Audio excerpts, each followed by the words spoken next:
Once you know the answer to this why, that becomes the blueprint for your how. What is the difference between why and how? Why is something like going into a deep corner and trying to find one more corner in that corner. Already you are knowing into a corner, but you are finding one more corner. You're wriggling into a corner. Corner into corner is why. It is like entering into a converging lens. Entering into a converging lens. Whereas how is a diverging lens? Okay. How is something is expansion? Why is contraction? Okay. Why is a suppression? It is just forcing you become smaller and smaller. Whereas how it's trying to become bigger and bigger. For example, why I should go to Delhi?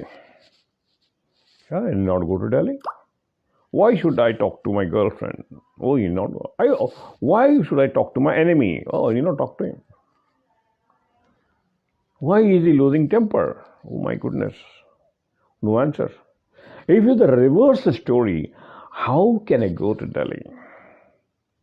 Three options: go by flight, go by car. How can I talk to him without hurting him? Better answer. If you focus and specialize on why energy, you will not be able to improve. You are putting yourself why as an agency of depression. How as an agency of expression. How is an energy of expansion? How is an energy of expansion, expression and expansion? So don't live by your past. Sometimes you are hijacked by your past. Not at the daydreaming time, even at the sleep time. A decade ago, 2 decades ago, I was heading a training department. Suddenly, there was a call from my director that one program is to be completed very urgently in 5 days. I have to get the faculty, I have to get the title, because he's coming from abroad and the company has got some obligations to encourage him, and we have entered a memorandum of understanding with that company. And that faculty, then suddenly I had to get some 20 participants. So I was rushing ahead. And I went right. I got the financial approval. Then I convinced the finance department why that funds are to be released, and what is the obligation for the company.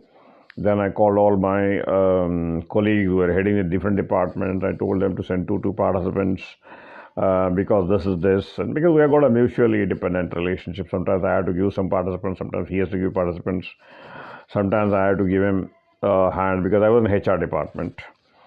So there was mutual obligation. Then I was a very hectic schedule. It was very, I would say, very mechanical job. I had to do before conducting the training program. And every time I have to count minimum of 30 participants. When 25 participants come, then I call up another two participants. And 26 participants, another two participants, because the break even has to be done. And my balance scorecard, my department has to go very high. Otherwise, the balance scorecard will be there. Then I have to call my dad to say, balance scorecard is less. Please help some of the department. So this were some of the obligations which I was doing, and I was enjoying it. But it was very, I wouldn't say very less, it was very stressful. It was very stressful. And sometimes it is more stressful. It is more stressful to complete the obligation when 29 a person comes and one more person doesn't come. It's very stressful. Then somebody will say, no, you get me the hard copy. I want the hard copy. Hard copy, is nothing but the paper sheet where I have to run for about another kilometer, take my own car, send in the hard copy to get to one more participant. And suddenly I realized, my goodness, I'm dreaming it. I'm dreaming it. So around 4 o'clock. It was not an actual thing happening. It was a dream which was happening to me. At 4 o'clock, 4 a.m., I'm on the bed today, and it happened. Oh my goodness, why the hell I'm dreaming this? So if you look at this quantum psychology is nothing but the psychology of memory particles. Memory particles can be called the quantum psychology. Every time you trigger the memory, what happens? The memory particles takes its old shape. It configures into its old shape, and energy gets realigned for reliving the experience. Energy gets realigned to relive the experience. Then suddenly I told myself, no, no, no, I'm a quantum psychologist. I am not programming my mind. I'm living a hijacked past. I don't want to live a hijacked past. Because a hijacked past will have, when I live in a past, what will sometime I will take for 3, 4 years, 3, 4 hours to live with the past, enjoy with the past, forget the past. So quantum psychology says that don't live by the past memories, live by your future programs. So I thought how to break this pattern. Then I told I shouted to myself, no, no, no, Sundaram, you are not doing this. I'm no more an employee. I'm an entrepreneur. 7 people are working under me. If you want this work to be done, I will put one person, Wahida, to do this work. Wahida, you go and do the work. It was of course an imagination. It was sort of hallucination or whatever you can call it, a psychotic break or whatever you call it. And suddenly the whole that experience started melting down, and I went into sleep.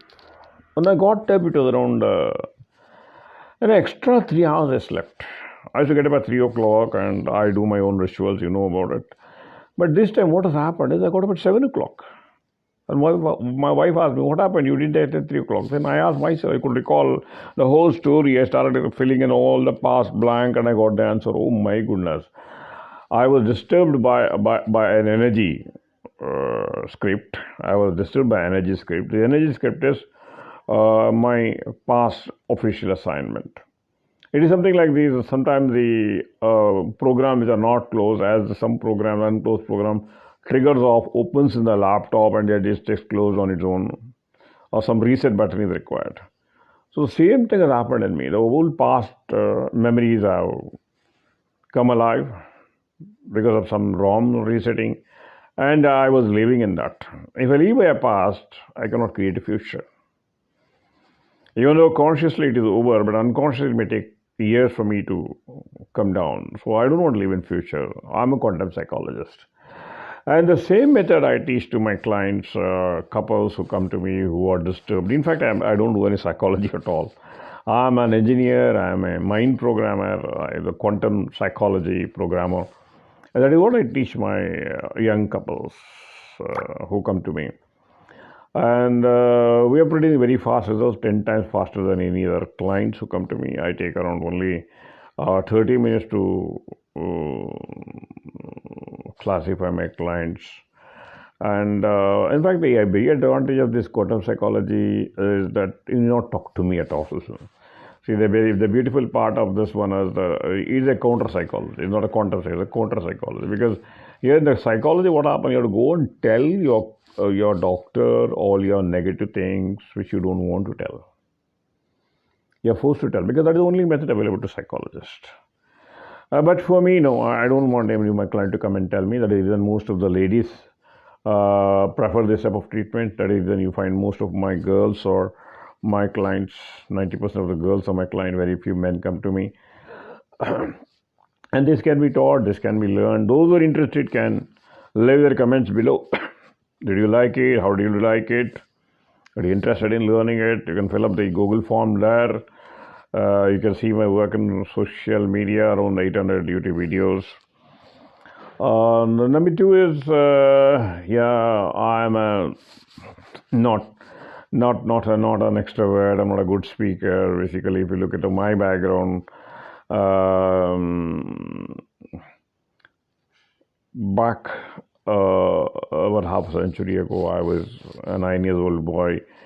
Behind the paloo of my mother, shy, scared of two things. One was my father's police belt. My father was a policeman. He was an ex-army man. He knew only one thing. He was not so much educated. He had only one thing: belt therapy. Belt. For anything, here the belt was the answer. I was very scared of it, and I was scared of talking to girls. But now I've changed the life of 25,000 young girls, young mothers, young parents, because I don't want any more person to suffer like me. I suffered for 25 years to understand myself. A few attempted suicides with my mother. Then I was saved by him, by Pujari, and he told me, if you like to save your mother, you live and save other mothers. Your mother has cried for all the mothers on this earth. So every mother I see, every young girl I see, every young girl I save is my mother. And every boy I save is myself, because it's 20 years, 25 years for me to understand. At the age of 20 years, I was in a police lockup because I had done something which my mother came and told me, "What is that you are doing?" I told, "No, no, I want to take revenge against that uncle who has cheated you." And my uncle was my father's brother. And my father had a habit of getting his one big small brother. Every year he used to get one brother added to a family, and the burden was on my mother. I told her, I want to take revenge against the church. So if you take revenge, you will go to jail. I told her, I don't mind going to jail, but I want to take revenge. Then only you'll be happy. He told, no, if you take revenge, you will go to jail. And second thing is, one more brother is coming up. One more uncle is coming. Can you stop that? If you want to do something, do help. Don't harm for me. Do some help for me. That sentence changed my life. So if you take this as the base, that is taking revenge as the base, and start this revenging war, it becomes a Mahabharata. So if you state this as the end, I don't want this end once again to repeat. Then I do the back end work, then my story changed. I started listening to my mother. I told, okay, I cannot do anything. I will do one thing. Then listen to me. That is where once again started realigning myself for success. I did my engineering, then I work for Harvest and all those things. That is where we realign ourselves emotionally. We don't work naturally. Please understand. We don't work naturally. We don't succeed naturally. We succeed by emotions. The quantum work we do on it, right? You can know more about me. Those are interested in quantum psychology can call me. You can see me, call me, and you can join my program. You can be a trainer. My mission is to help 1 million young couple, youth like you. You can also join my mission. You can join me as a trainer. You can join me as a mentor. You can join me as a sponsor. You can join me as a well-wisher. You can join me as a trainer. You can join me as a teacher, whatever the way you want. Okay. The message is please don't repeat your past even in your thoughts. If you want to succeed in your life, don't repeat the past even in your thoughts. Right? Like, thank you. See you. Bye bye. You can see my work in 800 YouTube videos and my information available on social media.